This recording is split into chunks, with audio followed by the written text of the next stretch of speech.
stare. Just direct your feet to the sunny side of the street. Can't you hear? Straight tone or vibrato? Well, it depends. You're allowed to expand. Well, I mean, I think healthy singing should always include access to vibrato. Like a free voice vibrates. That's in the hardware. And then the joy of good technique is that you adapt to the stylistic demands of whatever you're singing. So that's a decision to be made in the moment. But I think it should always be a decision and not something one is forced into vocally or stylistically. Okay, Melissa. Woo! Do I have to go after Hilary? Fine, Amy. Oh, this is going so well. Are we out of gimmick yet? No, I'm just kidding. No, we're good. We're good. That's good. I agree wholeheartedly with Hilary. Absolutely. Sometimes I have a preference as a listener, depending on the repertoire.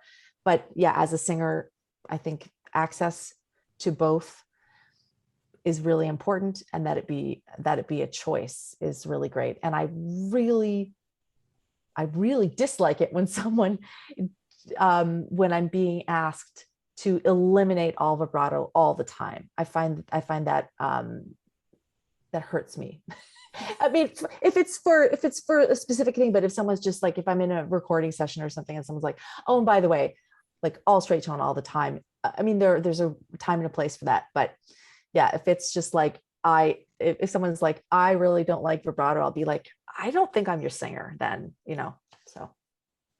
I'm going to answer as a listener. I would any day prefer to hear straight tone than like excessive straight tone than excessive vibrato. Like if we're going on the edges, I agree with everything they said. And yes, absolutely. Both back.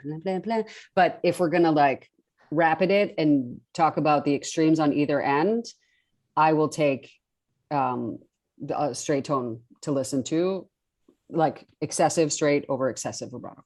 Okay, we go on. Sarah or Ella? One word. Ella. Woo, Sarah fans. I love Sarah too, but I love Sarah too. All right, I'm Ella too. Sarah had so many phases. I don't have time for all of that. Anyway, ballad or fly by the seat of your pants swinger? Like really up tempo, burning swinger, or like mid tempo? Up tempo. A ballad. Come on. Too tired. I'm old. Up tempo. Oh, Amy. Okay. Hang me out. Hang me out. Let me wiggle around. Chocolate or scotch? Chocolate. Oh, it's hard. Scotch. Chocolate. Okay. Studio album or live album? Oh, studio. Hi, live. I'm going to say studio as well. Right. Or you could have gone live album, but edit it so much and re-record things that basically it becomes studio. Well, so mine is actually studio album, but yeah, it feels pretty live. Yes. Yeah, me too. We should reiterate Duchess's Live at Jazz Standard is in fact live. None of those things apply. None of those things happened. Arranger, Oded Levary or Nelson Riddle? Oh, come on. ¿Por qué no los dos? Or best of both worlds, Oded Levary with 12 cellos, and then you get your strings. Fantastic. I will say one thing about the producer question. This is not a rapid fire, but I do think that there are two kinds of producers in the world, right? Like one is the kind of producer that whoever the artist is, you hear it and you're like, oh, like that's a Larry Klein production. That's T-Bone Burnett. That's Nelson Riddle. I mean, he was an arranger, but I think that signature, and then there's someone else who you go, oh, I really hear the identity of this artist. Like that's a masterfully produced record. I don't think that either one is better or worse than the other. I think we can all point to like some desert island records that fit either category. But I do think that Nelson Riddle is definitely the guy with the signature, and Oded is definitely the guy that allows whoever, is interpreting the music to really be themselves to the fullest expression of themselves. And that is really a masterful gift. So maybe they're just so different that in each of those categories, I would choose Nelson Riddle and Odette. I do love that. And it means we've also now covered, you know, different types of producers and, you know, how they shine or let people shine. I love that. Career trajectory, quick rise, overnight sensation, or slow and steady wins the race. I mean, We're already. have we met? I'm really hoping it's B, because we are SOL if it's not.